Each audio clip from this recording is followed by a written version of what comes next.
Hi everybody, welcome to the Radio Control Show. I'm Chris Chianelli.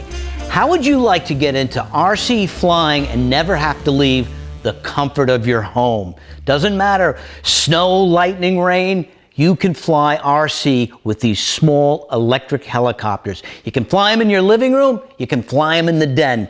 You can even take it to the office and take a flight when the boss isn't looking. Check it out.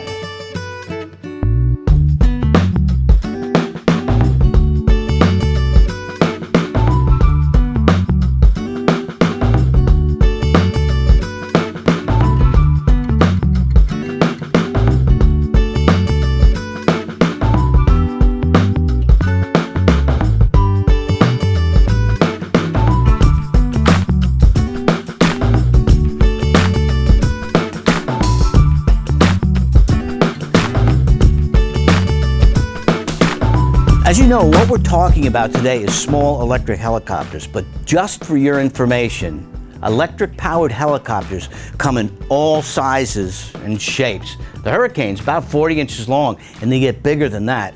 And this little guy, if you like scale, little MASH helicopter. But what we're going to focus on is what's best to learn on. And that would be what's called a coaxial helicopter with two main rotor blades like these guys here. Yeah, down a half, buy. Up 3/4, definitely sell. Ooh. Ooh. I'll call you later. I didn't see you there. But now that you're here, come on in. There's something I want to explain to you about coaxial helicopters as opposed to a conventional helicopter with a tail rotor. Now what we have here is a conventional helicopter. It's got one main rotor blade and a tail rotor. Now when the main rotor is spinning and the helicopter lifts off the ground, the torque created by this big rotor blade wants to spin the fuselage or body in the opposite direction.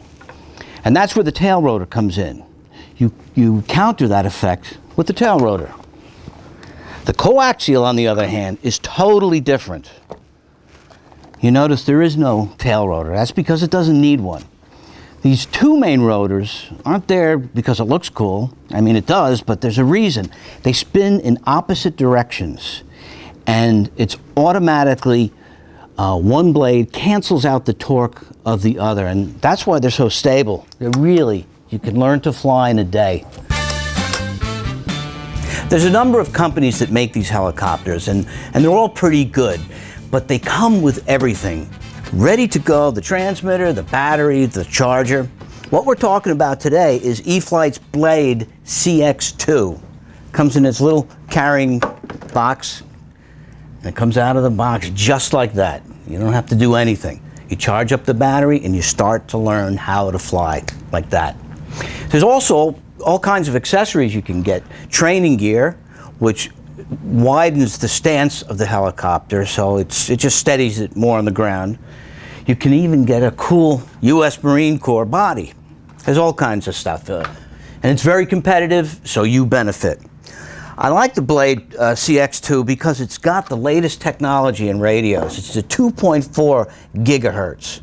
Very, very solid link to the helicopter. And you get all this for a couple of $100.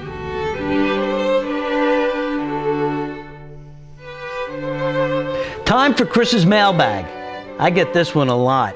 Comes from Joseph A. from Hartford, Connecticut. He writes, "Dear Chris, I'm new to RC. Is it true that you have to first learn how to fly an airplane before you can fly a helicopter?" Joe, there's guys out there that started on helicopters and have only flown helicopters, and today they can do this.